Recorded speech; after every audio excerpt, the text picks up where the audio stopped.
자, 5회 7월 29일 문제입니다. 1번. 다음 뉴스를 보고 재무팀장과 사원이 나눈 대화 중 괄호 안에 들어갈 옳은 것을 물었습니다. 지난해 지방세 수입액이 사상 처음으로 10조 원을 돌파했다. 세목별로는 보통세가 8조 2694억 원으로 가장 많았고 목적세가 2조 570억 원이었다.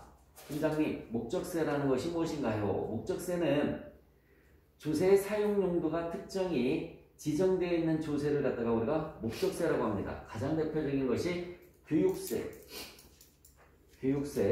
그 다음에 농어촌 특별세 이런 것들이 있어요. 교육세, 그 다음에 농어촌 특별세 이런 것들을 우리가 목적세라는 말을 씁니다. 자, 2번 문제 보시면 다음 중 국세기본법상 특수관계인에 관한 설명이다. 옳지 않은 것을 물었습니다. 본인이 법인인 경우 해당 법인의 임원은 당연히 특수관계자에 해당이 됩니다.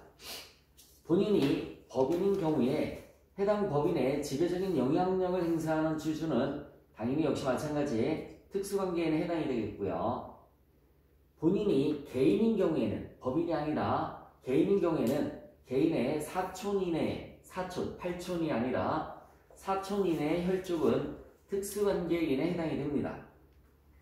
본인이 개인인 경우에 해당 개인의 배우자는 특수관계인에 해당하는 거고요. 그래서 옳지 않은 것은 3번입니다. 자, 국세부가 원칙에 해당하는 것으로 옳지 않은 것을 물었어요. 국세부가 원칙에 4가지가 있습니다. 실질, 과세 원칙. 헛마시고 하나만 더 받아 적어보세요. 실질 과세 원칙 옆에 신의 성실 원칙, 신의 성실 원칙, 그 다음에 근거 과세 원칙, 그리고 조세 감면 사후 관리, 이렇게 4가지를 갖다가 우리가 국세부가 원칙이라는 말을 씁니다. 그 옆에 소급 과세 금지 원칙은 자, 컴마 하시고 옆에다 한번 또 써보시기 바랍니다. 소급과세 금지 원칙 말고 세무공무원 재량의 한계, 세무공무원 재량의 한계,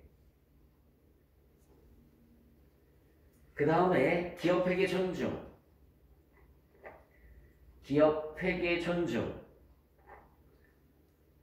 그 다음에 납세자 재산권 부당 침해 금지, 납세자 재산권 부당 침해 금지. 자, 이 4가지는 우리가 뭐라고 하느냐면 세법 적용의 원칙이라는 말을 씁니다.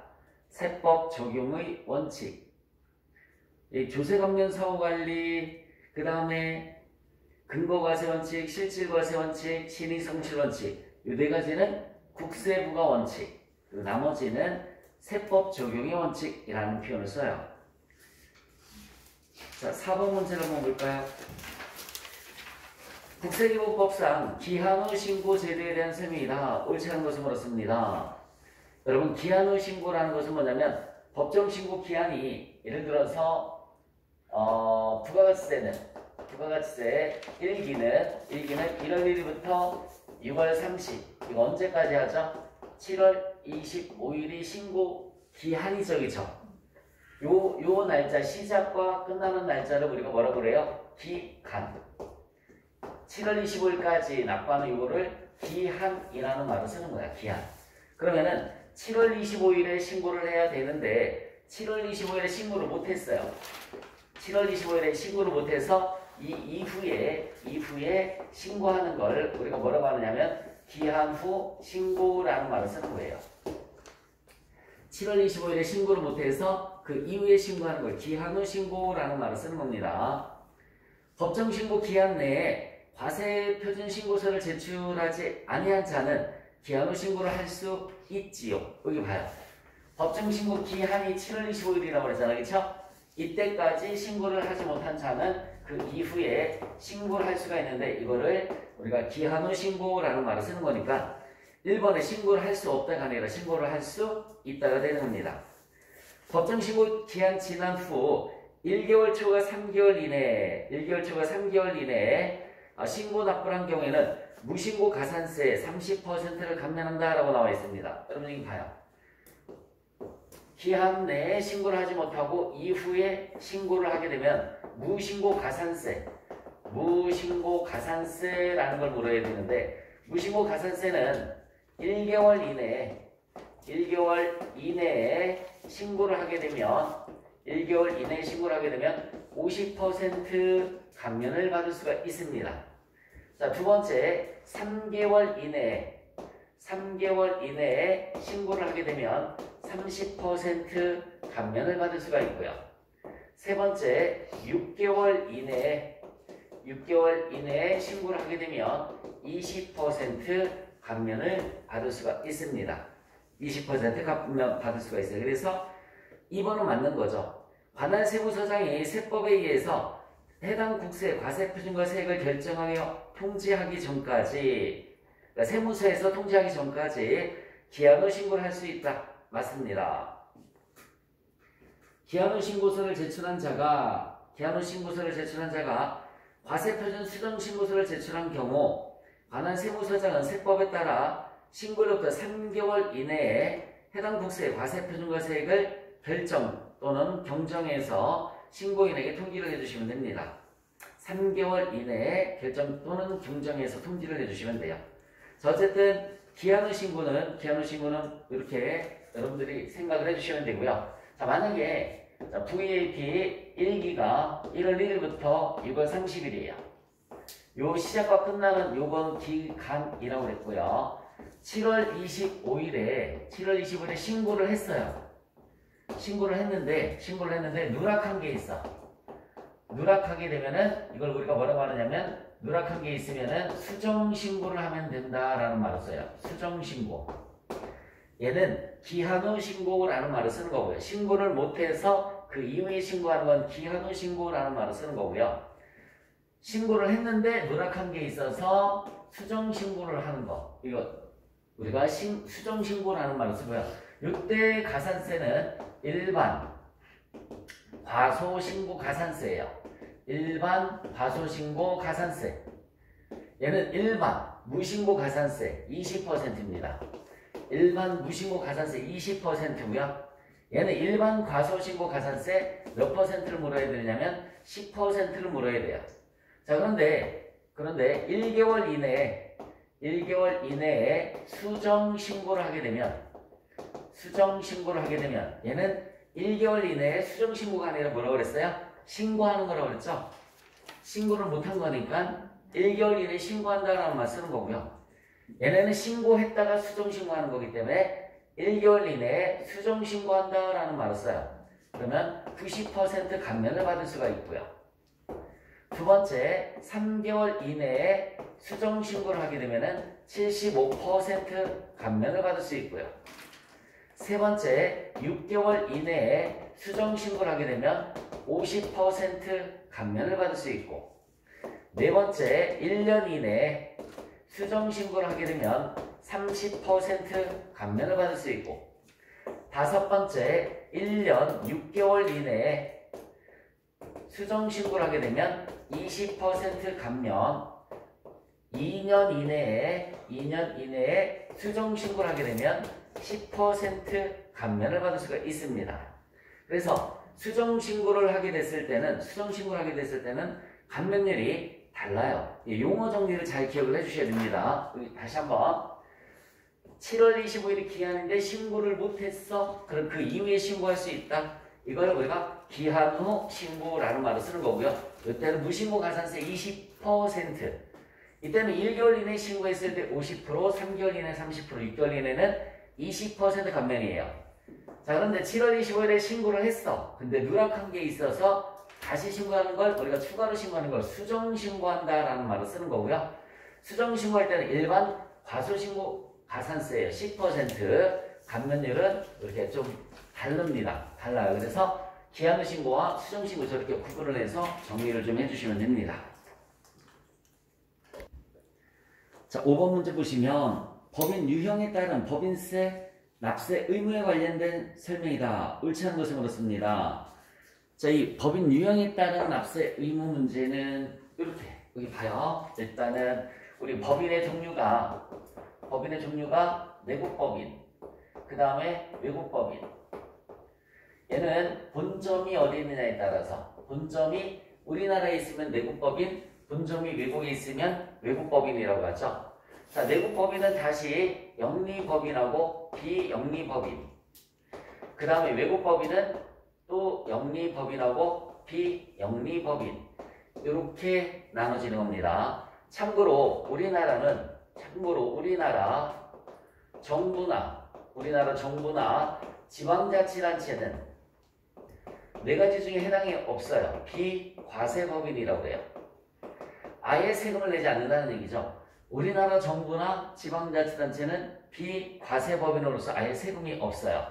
근데 외국의 정부나 지방자치단체는 비영리 외국법인입니다. 비영리 외국법인. 여기에 속한다는 얘기야. 세금 내는 게 있다는 얘기죠. 법인세 종류가 네 가지가 있어요. 첫 번째가 각 사업 연도 소득. 당연히 내죠. 당연히 다 내야 됩니다. 각 사업 연도 소득 당연히 다 내는데 얘네는 국내외에서 버는 돈. 국내외. 얘네도 마찬가지고요. 국내외. 얘는 국내 거만 내면 되죠. 얘네는 국내 거만 내면 되는 거고요. 그리고 청산소득에 대한 법인세가 있어요. 청산소득은 누구만 내면 되느냐면 얘네만 내고 얘네는 내지 않습니다. 그러니까 시험 문제에 나올 수 있는 건 이거네. 청산소득에 대한 납세 의무는 내국 영리법인만 있다. 자, 그리고 토지 등 양도소득이 있어요. 토지 등 양도소득에 대해서 모든 법인이 납세 의무가 있습니다. 마지막 미환류소득이라는 게 있어요. 미환류소득. 회사가 돈 버는 걸 투자도 안 하고 배당금도 안 줬을 때 내는 세금을 갖다가 우리가 미환류소득이라고 하는데 얘네만 납세 의무가 있고 얘네는 납세 의무가 없습니다. 다시 한번 미환류소득이라는 게 있는데 저거는 모든 기업에 해당하는 것은 아니고요. 상호 출자 제한, 요거는 상호 출자 제한 기업 집단에 속하는 법인만 납세 의무가 있습니다. 일반적인 중소기업이나 중견기업 이런 회사는 상관이 없는데 상호 출자 제한 기업 집단에 속하는 법인만 납세 의무가 있다. 일정 규모 이상의 대기업군에 속하는 회사만 해당 사항이 있다고 생각을 해주시면 되고요. 벌어들인 돈을 투자도 안 하고 배당금도 주지 않았을 때 내는 세금이 미환류소득에 대한 법인세다라고 생각을 해주시면 돼요. 자, 저걸 보고서 일단 답을 찾아보도록 하겠습니다. 내국영리법인은 각 사업연도 소득, 국내외 원천소득과 청산소득, 토지등 양도소득, 미환류소득에 대해서 납세 의무가 있다. 여기 봐요. 내국영리법인은 모든 소득에 대해서 납세 의무 있죠. 내국비영리법인은 각 사업연도 소득, 국내 원천소득 중 수익사업소득. 얘들아 여기 봐봐. 비영리는 수익사업에 대해서만 세금을 내면 돼요. 수익사업. 예를 들어서 대학교 같은 경우에 등록금은 세금을 안 냅니다. 근데 임대사업 하죠. 커피숍도 임대하죠. 주차장도 임대하죠. 그런 수익사업에 대해서는 세금을 내야 돼요. 그리고 토지 등 양도소득에 대해서 세금 내죠. 그쵸? 동그라미 번호 맞네. 자, 동그라미 3번. 외국 영리법인은 각 사업연도 소득과 토지 등 양도소득에 대해서 납세 의무를 진다. 여기 봐요. 외국 영리법인은 각 사업연도 소득과 토지 등 양도소득에 대해서 납세 의무를 진다. 외국 비영리법인은 각 사업연도 소득, 그쵸?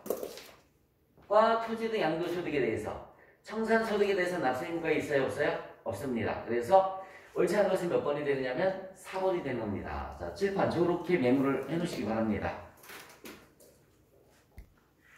자, 6번 문제 보면 다음 자료를 기초로 해서 24기 자, 법인세 산출세액을 계산하면 얼마인가? 라고 물었습니다. 법인세 산출세액을 계산을 해주려면 과세표준까지, 그치? 자, 단기 순이익 플러스 입금산이익, 송금불산이익, 마이너스 송금산이익, 입금불산이익. 이렇게 하면 각 사업연도 소득 금액이 나옵니다. 일단 먼저 저걸 계산을 해줘야죠.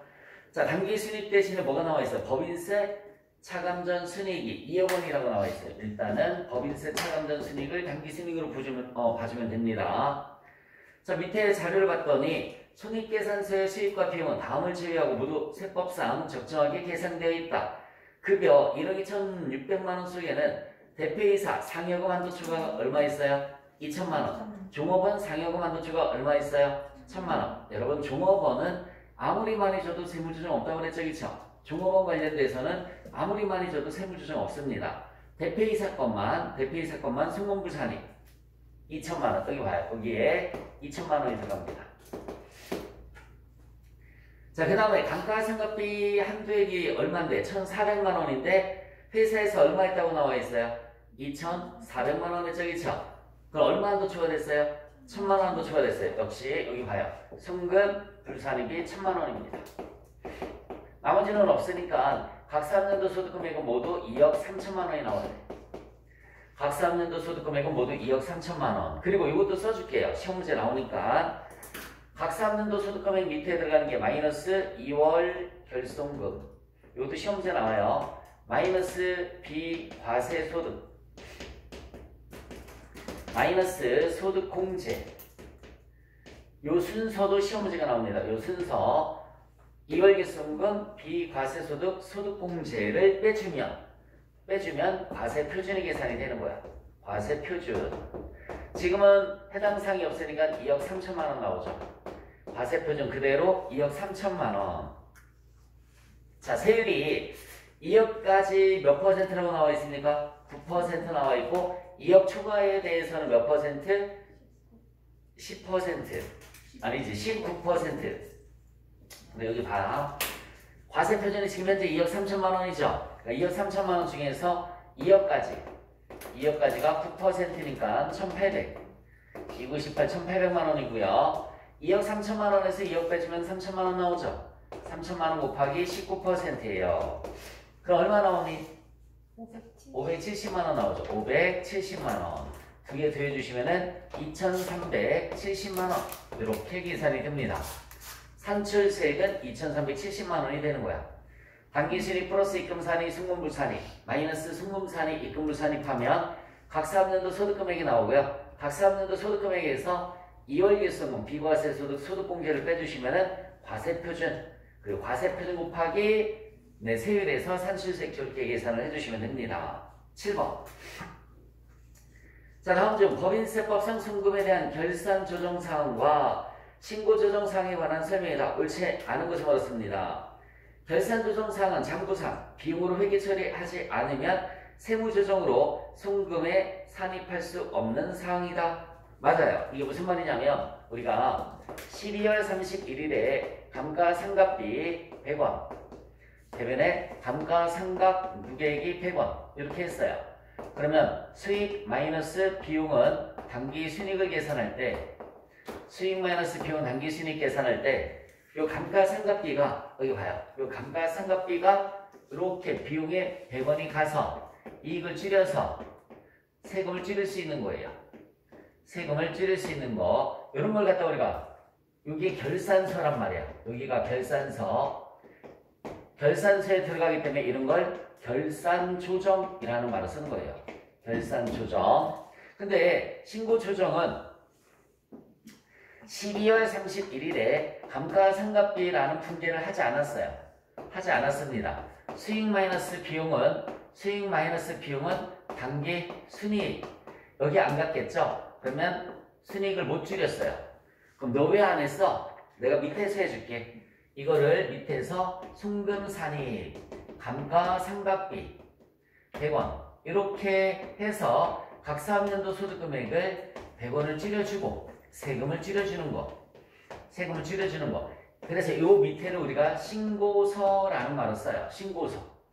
얘는 결산서, 얘는 신고서란 말이에요. 그래서 분계를 하지 않았을 때 이렇게 신고서에 반영하는 걸 신고조정이라는 말을 쓰는 겁니다. 신고조정. 그런데 그러면 어떤 건 결산조정을 하고 어떤 건 신고조정을 하냐면 우리가 일반적으로 전산회계에서 많이 배웠었던 감가상각비, 대손상각비, 퇴직급여, 충당금, 충당금 이런 것들은 다 결산 조정인 거야. 이런 것들은 다 결산 조정 이렇게 생각을 해주시면 돼요. 반드시 분계를 해야지만 인정이 되고 분계를 하지 않으면 감가상각비 분계 안 했다고 그랬죠? 신고 조정 안 해줍니다. 송금산입 인정 안 해준다고요. 감가상각비 얘네는 다 무슨 조정이니까?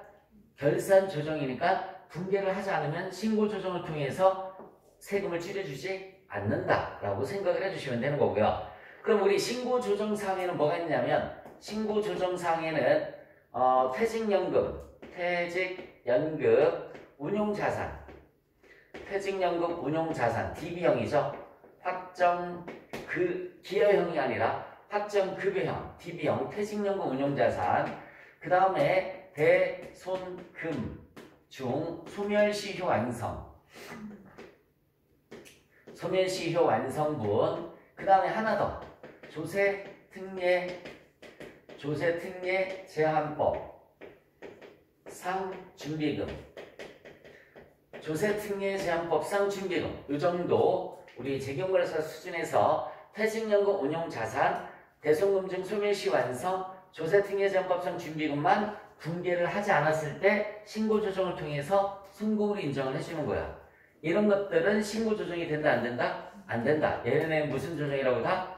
결산 조정이니까 반드시 분계를 통해서 세금을 줄여줘야 돼요. 분계를 안 하면 세금을 줄일 수가 없어요. 이런 걸 결산 조정.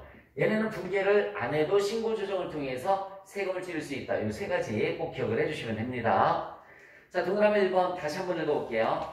결산 조정은 장부상 비용으로 회계 처리하지 않은 경우, 여기 봐요. 분계를 하지 않은 경우에는 송금에 산입할 수 없는 걸 우리가 결산 조정이란 말 쓰는 거고요. 신고 조정은 장부상 비용으로 회계 처리하지 않은 경우에도 세무 조정으로 송금에 산입할 수 있는 사항이다. 여기 봐요. 신고 조정은 분계를 하지 않아도 그죠? 신고서에 반영을 해서 송금으로 인정을 받을 수 있는 거 맞아요. 결산 조정을 장부에 송금 산입하지 않고 즉 분계를 하지 않았어요. 법인세 신고할 경우에 경정 청구를 통해서 송금에 산입할 수 있다. 안 됩니다. 결산 조정은 분계를 하지 않으면 된다 안 된다? 안 된다고요. 3번이 틀렸어요. 퇴직급여 충당금의 송금 산입은 결산 조정상이지만 퇴직연금 충당금의 송금 산입은 신고 조정상이다. 여기 봐요. 퇴직급여 충당금은 여기 볼래? 퇴직급여 충당금은 뭐? 결산 조정이지만 퇴직연금은 뭐라고요? 신고 조정이다. 퇴직급여 충당금은 결산 조정이지만 퇴직연금은 신고 조정이다 라고 알아두시면 됩니다. 8번 다음 중 법인세법상 입금 항목으로 옳지 않은 것을 물었습니다. 입금은 수익을 뜻하는 거죠. 수익 항목으로 옳지 않은 것은 1번 외국법인이 외국납부 세액공제를 받는 경우 세액공제를 받는다는 말은 뭐야? 세금을 깎는다는 얘기죠. 그쵸? 자, 외국자 회사 소득에 대해서 부과된 외국법인세 중 수입 배당금에 대응되는 금액 배당금 받았다는 얘기죠. 그쵸? 세액공제를 받았을 때는 배당금 받았을 때는 그냥 그대로 배당금 수익 입금으로 다 처리를 합니다. 대응되는 금액으로서 세액공제 대상이 되는 금액 이렇게 나와 있네요. 이 문장이 조금 어렵죠? 여기 내가 이렇게 설명을 해줄 테니까 한번 보자. 일반적으로 여기 봐요. 여기 모회사가 있어요. 자회사가 있어요. 자회사. 동그라미 1번 문장이 뭐냐면 자회사가 있어요. 여기 모회사가 있어요. 엄마 회사가 있어요. 아들 회사가 열심히 돈 벌어서 자, 세전순이익이 잘 봐요. 세전순이익이 100원 나왔어요. 세전순이익이 100원 나왔습니다. 여기에서 법인세를 100원, 10원 냈어요. 그리고 남은 당기순이익을 90원 이렇게 계산을 했습니다. 아들 회사가. 이 당기순이익을 다 엄마 회사한테 배당금으로 줬어요. 그러면은 엄마 회사는 배당금을 받은 거지, 그치? 그러면 얘는 엄마 회사 입장에서 차변에 보통 예금 90원, 대변에는 배당금 수입이 90원이에요. 이렇게. 그러면 수익 마이너스 비용은 당기 순이익을 계산할 때 배당금 수익이 90원이 생겼으니까 이거 수익이 90원이 생겼으니까 90원 이렇게 갑니다. 그리고 여기 잠깐만 잘 봐봐.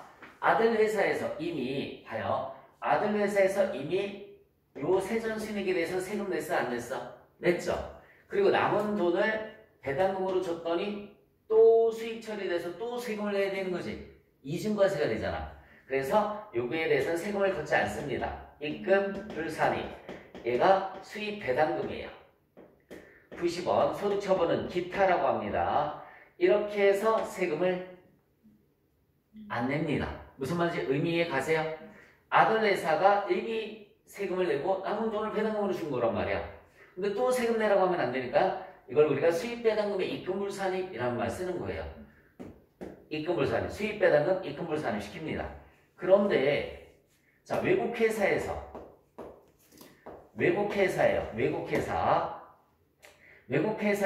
역시 마찬가지 세전순이익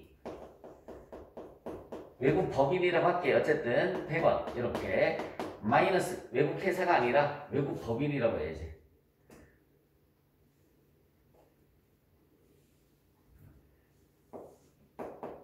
외국 지사.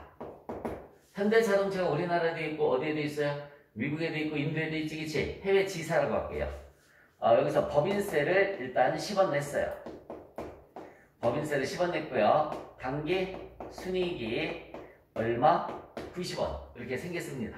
여기 본점이 있어요. 우리나라 본점이 있습니다. 그러면은 이 당기 순이익을 역시 배당금으로 본점한테 지급을 했습니다. 차변은 보통예금 90원, 대변에는 배당금 수익이 90원 이렇게. 그러면 수익 마이너스 비용은 당기 순이익을 계산할 때 여기에 90원이 갑니다. 여기에 90원이 가요. 공식을 한번 써보도록 하겠습니다. 플러스 마이너스 세무조정을 하면 각 사업년도 소득금액이 나오겠죠? 각 사업년도 소득금액 마이너스 이율계수금 마이너스 비과세 소득 마이너스 소득공제 아까 점점점 요거에 해당하는 써뒀죠? 과세표준이 나와요. 과세표준 곱하기 세이율 이렇게 하면은 산출세액이 나와요. 산출세액에서 뭘 공제를 해주냐면 세액공제라는 걸 해주는데 이 세액공제 중에 외국납부세액공제라는 게 있어요. 외국납부세액공제라는 게 있습니다. 외국납부세액공제, 세액공제 중에 자 외국에서 납부한 세금이 얼마 있어요? 10원 있죠. 그럼 선택할 수가 있는 거야. 입금불산입할 거냐 아니면 세액공제를 받을 거냐. 이 세액공제를 받았어요. 이렇게 세액공제를 90원 받았어요. 근데 여기서 또 입금불산입 마이너스 입금불산입 수입배당금 마이너스 입금불산입 수입배당금 90원 이렇게 하면 중복공제 받는 거잖아. 무슨 말인지 갑니까? 중복공제 받는 거잖아, 그치? 그래서 90원이 아니라 얼마지? 10원이죠, 그쵸? 10원만큼 외국에서 납부한 게 10원이잖아, 그치? 그러면은 여기에서 입금불산입 수입배당금 90원 하면은 세액공제 중에서 외국 납부 세액공제 10원 받았잖아, 그죠? 10원 받았는데 그럼 중복공제 되는 거니까 90원을 다 해주지 않겠다라는 얘기죠. 그래서 거기에 보시면은 세액 수입배당금에 대응되는 금액으로서 세액공제 대상이 되는 금액은 입금으로 보겠다라는 얘기예요. 세액공제 대상이 되는 금액은 예를 들어서 여기 봐요. 아주 쉽게 그냥 개념으로 숫자로만 세액공제 10원 받았으면 10원만큼 입금으로 보겠다. 그러면 80원만큼만 입금을 산입해라. 그런 의도로 생각을 해주시면 되는 겁니다. 의미에 가세요? 그 문장을 그렇게 해석을 해주시면 돼요. 자, 동그라미 2번. 부동산 임대업을 주업으로 하는 차입금 과다법인의 임대보증금의 간주입금. 간주입금이 뭐냐면 임대료는 아니지만 임대료로 간주하는 걸 간주입금이란 말 쓰는 겁니다. 다시 한번 말씀드릴게요. 임대료는 아니지만 임대료로 간주하는 걸 간주입금이라고 해요. 입금이에요. 특수관계에 있는 개인으로부터 저가로 매입한 유가증권 매입가액과 시가의 차익도 입금으로 봅니다. 여러분, 저가 매입이 무슨 뜻이지? 싸게 사갖고 오는 거지, 그치? 잠깐만요. 고가 매입 시에는 비싸게 사갖고 오면 안 되지, 그치? 그래서 얘는 비싸게 사갖고 온 거는 순금산입을 합니다. 그러면 저가 매입은요? 저가 매입은 싸게 사갖고 오는 거지, 그치? 싸게 사갖고 오는 거는 회사에 유리한 거죠, 그쵸? 그러니까 얘는 입금 산입을 해주지 않습니다. 비싸게 사갖고 온 거는 자산이 과대평가되어 있으니까 그러면은 안 되니까 순금 산입을 해줘요. 순금 산입을 해서 다시 빼줍니다. 그런데 저가 매입하기는 거 싸게 사갖고 온 거잖아, 그치? 싸게 사갖고 온 거는 회사에 유리한 거니까 입금 산입을 안 해준다고요. 단 특수관계자인 개인으로부터 유가증권 이 두 가지 조건이 반드시 충족돼야 돼요. 유가증권의 저가 매입 시에는 입금 산입을 합니다. 입금 산입. 만약에 특수관계자인 법인으로부터 유가증권을 저가 매입했어? 세무조정 없는 거예요. 특수관계자인 개인으로부터 토지를 저가 매입했어? 세무조정 없는 거예요. 이 두 가지 조건이 반드시 충족돼야지만 입금 항목으로 본다라는 것만 기억을 해주시면 됩니다. 2월 계수문 보존에 충당된 채무면제 혹시 기억나세요? 채무면제 이익은 입금이야. 다시 한번 채무면제 이익은 뭐라고요? 입금. 그런데 2월 계수문 보존에 충당된 채무면제 이익은 입금 불산입이에요. 2월 계수문 보존에 충당된 채무면제 이익은 입금 불산입으로 봅니다.